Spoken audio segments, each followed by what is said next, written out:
Kisah wali yang tersembunyi wafat di depan para wali.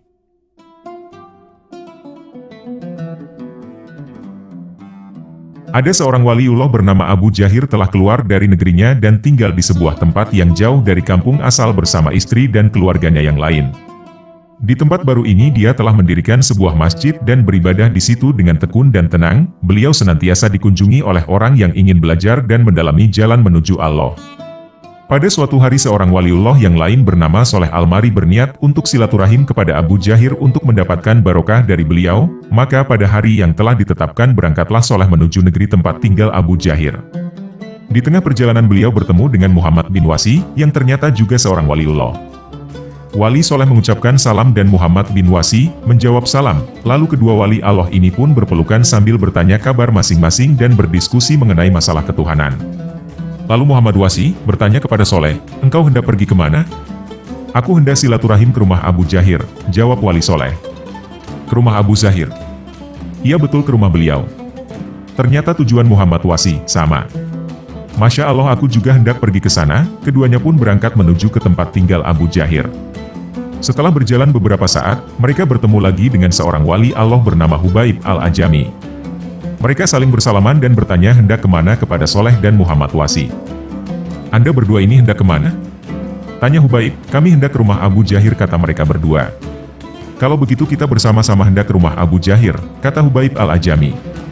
Lalu mereka bertiga meneruskan perjalanan dan penuh kegembiraan karena mereka dipertemukan dalam tujuan yang sama di tengah perjalanan. Setelah sampai di suatu tempat tiba-tiba mereka berjumpa lagi dengan Malik bin Dinar, yaitu seorang wali Allah yang masyhur. Seperti biasa mereka pun saling bersalaman, lalu Malik bin Dinar bertanya kepada mereka bertiga. "Hendak pergi kemanakah kalian?" "Kami hendak menuju rumah Abu Jahir." Tentu saja Malik bin Dinar merasa senang mendengar jawaban tersebut. "Subhanallah, aku juga sedang menuju ke sana, kalau begitu kita pergi bersama." Sekarang mereka menjadi berempat dengan tujuan yang sama.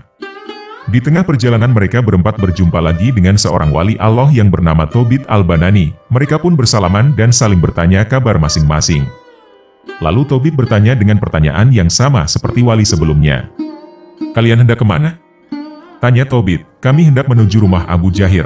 Lalu Tobit menjawab, "Masya Allah, saya juga akan ke sana, kalau begitu kita pergi bersama." "Segala puji bagi Allah yang telah mengumpulkan kita dan pergi bersama-sama walaupun tanpa perjanjian," kata Tobit Al-Banani. Berjalanlah kelima wali Allah ini menuju ke rumah tempat Abu Jahir tinggal. Di sepanjang perjalanan mereka selalu memuji dan bersyukur kepada Allah karena telah mengkaruniakan berjalan bersama menuju ke rumah walinya. Tidak satupun ucapan yang keluar dari mulut mereka melainkan zikir maupun perkataan yang mendatangkan manfaat. Setelah berjalan beberapa lama mereka singgah di suatu tempat untuk istirahat dan menunaikan sholat.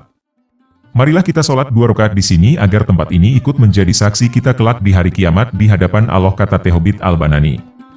Lalu mereka mengerjakan sholat 2 rakaat bersama-sama dengan khusyuk dan tawadu. Setelah menunaikan salat mereka berdoa kebaikan untuk seluruh umat Islam untuk urusan di dunia dan urusan di akhirat. Lalu setelah selesai berdoa mereka meneruskan perjalanan sampai akhirnya tiba di rumah Abu Jahir. Tampak raut wajah kedamaian dan kesejukan pada mereka ketika memandang rumah dan masjid yang didirikan oleh Abu Jahir. Namun setelah di depan pintu rumah mereka tidak langsung mengetuk pintu atau minta izin untuk masuk. Hal itu dilakukan demi menjaga adab wali Allah. Mereka pun duduk di masjid menunggu Abu Jahir keluar untuk sholat.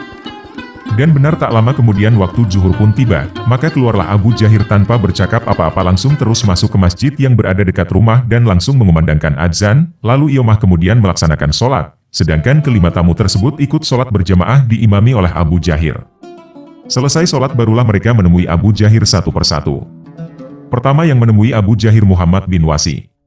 "Assalamualaikum," kata Muhammad Wasi. "Waalaikumsalam," jawablah Abu Jahir disambung dengan pertanyaan, "Anda ini siapa?"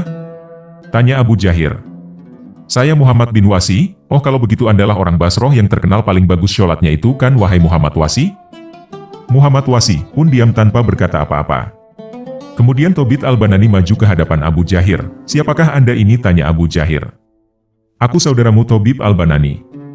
"Oh, kalau begitu kamu yang dikenal sebagai orang Basroh yang paling banyak sholatnya itu kan?" tanya Abu Jahir. Tobit pun juga terdiam tanpa berkata apa-apa.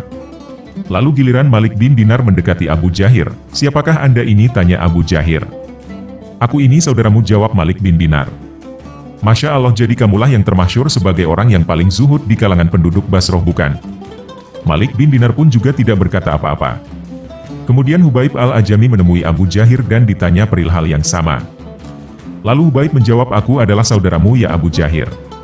Masya Allah, kalau begitu engkaulah yang terkenal di kalangan penduduk Basroh sebagai orang yang mustajab doanya? Kata Abu Jahir dengan raut berseri. Seperti yang lain, Hubaib pun mendiamkan diri. Akhirnya tiba giliran Soleh Al-Mari maju ke hadapan Abu Jahir untuk memperkenalkan dirinya. Anda siapa? Tanya Abu Jahir.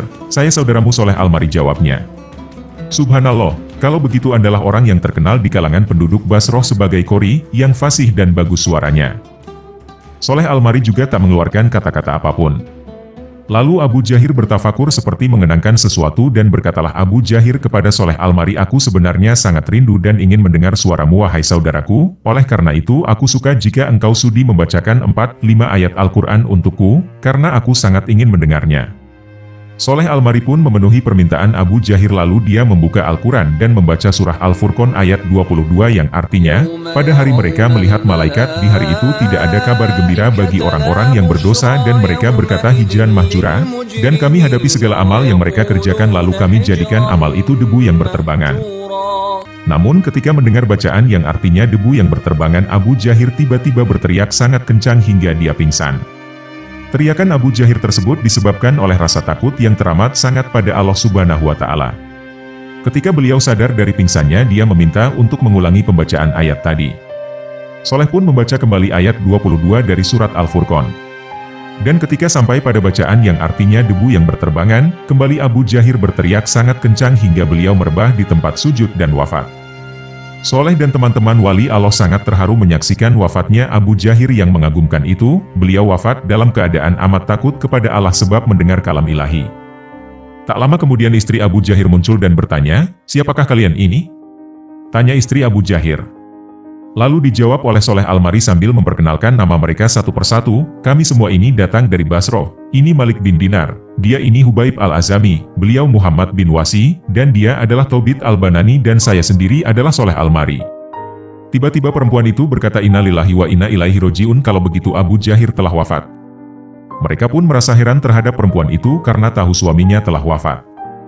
Padahal dia belum menyaksikannya dan mereka juga belum memberitahukannya apa yang telah terjadi. Lalu mereka bertanya kepada istri Abu Jahir, dari mana Anda tahu bahwa Abu Jahir telah wafat?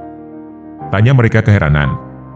Saya telah banyak sekali mendengar doanya di mana beliau sering mengucapkan, ya Allah kumpulkanlah para walimu pada saat datang ajalku, dan perempuan itu berkata, jadi tidaklah kamu berkumpul di sini sekarang ini melainkan Abu Jahir telah wafat. Rupanya doa Abu Jahir telah dikabulkan oleh Allah. Kemudian para wali tadi menguruskan mayatnya, memandikan dan mengkafani lalu mensyolatkan, setelah itu jenazah Abu Jahir dimakamkan. Maha suci Allah yang telah mewafatkan hambanya yang mulia dan diuruskan oleh tangan-tangan yang mulia pula. Semoga kita dikumpulkan oleh Allah ke dalam golongan orang-orang yang soleh dan meninggal dalam keadaan husnul khotimah. Amin ya Rabbal Alamin. Semoga kisah ini bermanfaat. Wallahu a'lam bishawab.